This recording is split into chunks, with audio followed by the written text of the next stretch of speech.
Bismillah, Assalamualaikum warahmatullahi wabarakatuh. Alhamdulillah, wassalatu wassalamu ala rasulillah wa ba'd.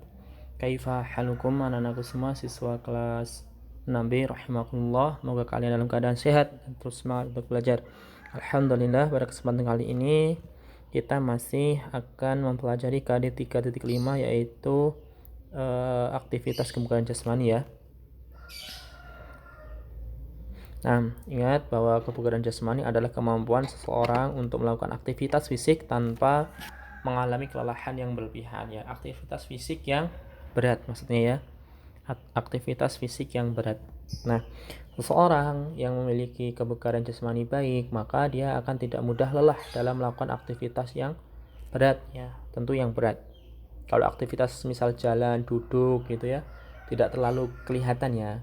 Beda dengan yang lari jogging misalkan 10 km. Nah, maka akan kelihatan tuh siapa yang bugar, siapa yang enggak ya. Nah, maka kita telah diberikan oleh Allah tubuh yang sempurna ya, tubuh yang sehat, maka kita harus menjaganya. Di antara dengan cara untuk melatih kebugaran jasmani kita, sehingga apa?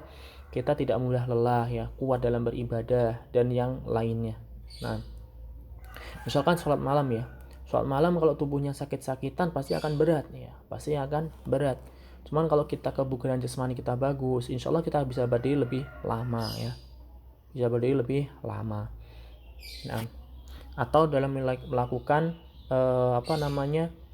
bakti sosial atau membantu sesama, ngangkat karung misalkan karung beras 40 kilo. Nah, itu kalau naik ke gunung kan sangat berat. Nah, maka itu juga diperlukan ya. Nah, lalu ada beberapa cara yang digunakan untuk mengukur kebugaran jasmani ya. Ingat, kebugaran jasmani itu ada banyak ya, ada kekuatan ya, ada kelenturan dan yang lainnya.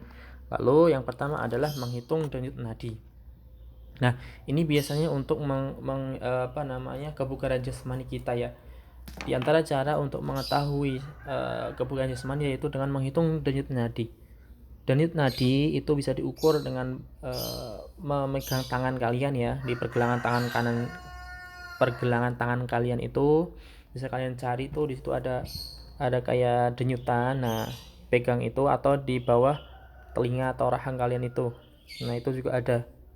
Nah, denyut nadi orang yang istirahat ya, denyut nadi basal ya, bangun tidur itu kalau kalian langsung mengukur, jika antara 60 sampai 80 ya, berarti kalian orang sehat ya, orang sehat. Kadang ada yang 90, apakah dia nggak sehat Ustaz? Maka itu perlu diteliti lagi. Namun secara umum orang yang dengan denyut nadi istirahat antaranya 70 ya, 60-an sampai 80-an itu orang yang sehat ya. Orang yang sehat. Nah, namun ingat ini sebelum beraktivitas ya. Kalau setelah beraktivitas misalkan udah mikir ya, udah naik turun tangga ya, maka ini akan berbeda lagi ya.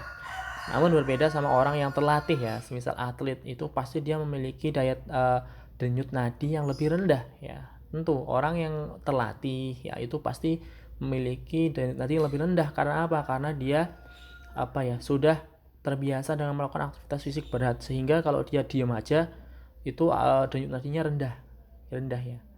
Beda sama kita ya, misalkan yang cuma biasa aja, maka juga denyut nadinya normalnya antara 70 sampai 80 ya, atau 60 sampai 80 ini. Nah, yang pertama adalah menghitung denyut nadi pergelangan tangan ya. Pegang tangan kalian ya. Jadi menghitungnya itu per menit ya, per menit.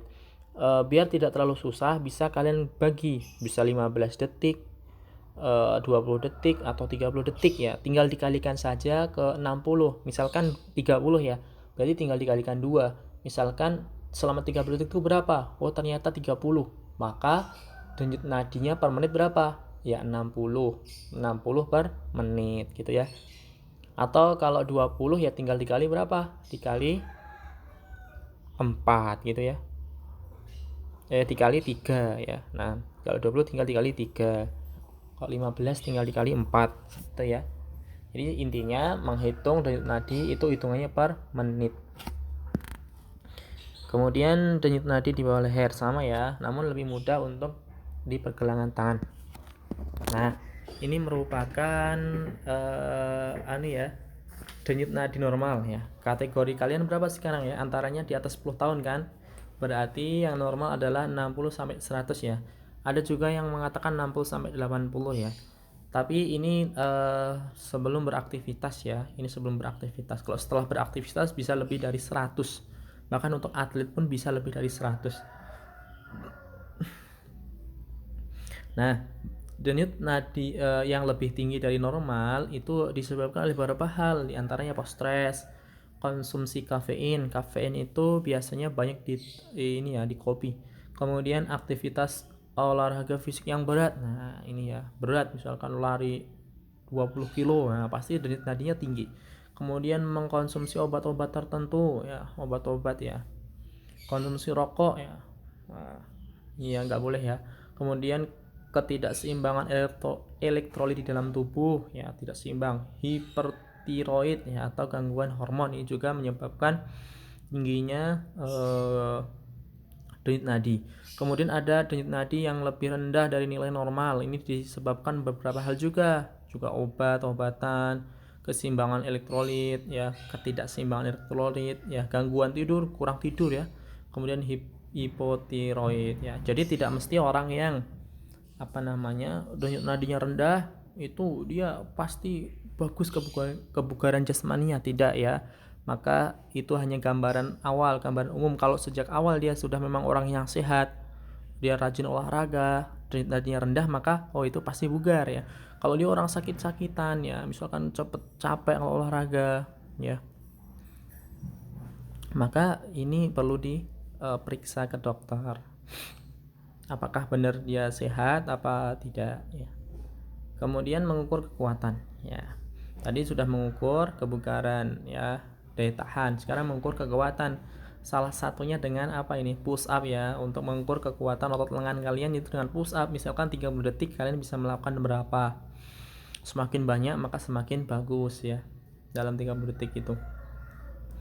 Kemudian mengukur kelenturan ya. Kelenturan juga bisa dilakukan dengan gerak mencium lutut ya. Misalkan kalian bisa mencium lutut berapa kali ya, berapa menit ya. Atau rasa nyeri saat kalian meneguk lutut itu tidak terlalu berlebihan, maka itu dipastikan kelenturan kalian bagus ya. Beda sama orang yang nggak bisa mencium lutut, baru sebentar udah nyeri sekali. Nah ini maka kelenturannya kurang bagus ya, kelenturannya kurang bagus ya. Kemudian mengukur daya tahan. Nah, mengukur daya tahan ini ada banyak cara ya. Di antaranya di sini disebutkan lari jogging selama 12 menit ya. Kalian dalam 12 menit itu bisa melakukan lari berapa meter ya. Itu di situ ada gambarannya ya. Jadi kalau kurang dari 1 kilo atau 1000 meter itu kurang bagus ya daya tahan kalian. Sedangkan antara 1000 sampai 2000 itu sedang ya. Kemudian antara 2000 lebih itu baik ya. Nah, mungkin ada versi lain, namun dulu Ustadz Afif pernah ketika masuk FIK UNY itu dites juga lari 12 menit. Itu kalau nggak salah Ustadz dapat sekitar ya 3600-an lah, antaranya 3000 sampai 4000-an. Nah karena waktu itu Ustadz Afif juga berlatih dengan keras ya. Kemudian tugasnya adalah mengerjakan kuis ya. Tugasnya adalah mengerjakan kuis yang Ustadz Afif share. Demikian Ustadz Afif. Assalamualaikum warahmatullahi wabarakatuh.